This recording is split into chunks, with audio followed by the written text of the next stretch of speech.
চীনে student visa আবেদনের জন্য কি কি ডকুমেন্টস লাগবে সেই বিষয়টা নিয়ে এখন আলাপ করব। এক নাম্বার হচ্ছে কি একাডেমিক কাগজপত্র, অর্থাৎ আপনার মার্কশিট, সার্টিফিকেট, এরপর হচ্ছে গিয়ে পাসপোর্ট, এরপর হচ্ছে গিয়ে আপনার এক কপি ছবি, তারপর এনআইডি অথবা বার্থ সার্টিফিকেট, এরপর হচ্ছে গিয়ে আপনার পুলিশ ক্লিয়ারেন্স। এই ডকুমেন্টসগুলো দিয়ে আপনি চীনে যে কোনো ইউনিভার্সিটিতে অ্যাপ্লিকেশন করতে পারবেন। আপনার অফার লেটার অথবা JW202 চলে আসবে, অ্যাডমিশন লেটার আমরা যেটাকে বলি। আসার পরে আপনি যখন ভিসার জন্য অ্যাপ্লাই করবেন তখন আপনাকে আরও কিছু ডকুমেন্টস যুক্ত করতে হবে। সেটা হচ্ছে গিয়ে আপনার ব্যাংক স্টেটমেন্ট। ব্যাংক স্টেটমেন্টের ক্ষেত্রে একটা মূল বিষয় আমরা আপনাদেরকে বলে দিই, সেটা হচ্ছে গিয়ে আপনি যেই ব্যাংক থেকে স্টেটমেন্ট নিচ্ছেন এবং সলভেন্সি নিচ্ছেন, ব্যাংক সলভেন্সি, সেই ব্যাংকের ম্যানেজারের একটা কার্ড, অর্থাৎ সেই ব্যাংকের যে ম্যানেজার থাকবেন দায়িত্বরত, সেই ম্যানেজারের একটা ভিজিটিং কার্ড সহ যদি আপনি নিয়ে যান তাহলে সুবিধা হয়। অনেক সময় এম্বাসি আপনার যে ব্যাংক স্টেটমেন্টটা দিচ্ছেন এটাকে ফেক মনে করতে পারে। ফেক মনে করে আপনার ওই ব্যাংকের ম্যানেজারকে ফোন দিয়ে জানতে পারে যে এই নামে এই অ্যাকাউন্ট নাম্বার ঠিক আছে কিনা এবং যে স্টেটমেন্ট দেখানো হয়েছে সেখানে সেটা সঠিক কিনা। তো সেই জায়গা থেকে আপনি একটু সতর্কতা বশত আপনি যেই ব্যাংক থেকে ব্যাংক স্টেটমেন্ট দিচ্ছেন সেই ব্যাংকের একটা ম্যানেজারের একটা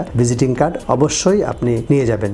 চীনে উচ্চশিক্ষা অ্যাপ্লাইয়ের জন্য আপনি আমাদের সাথে যোগাযোগ করতে পারেন অথবা আমাদেরকে কল দিতে পারেন, অথবা চীনে উচ্চশিক্ষা সম্পর্কে আপনি কোন বিষয়ে জানতে চান আমাদেরকে কমেন্টস করে জানাতে পারেন। আশা করি আমাদের সাথে থাকলে আপনি চীনে উচ্চশিক্ষার যাবতীয় বিষয়গুলো জানতে পারবেন।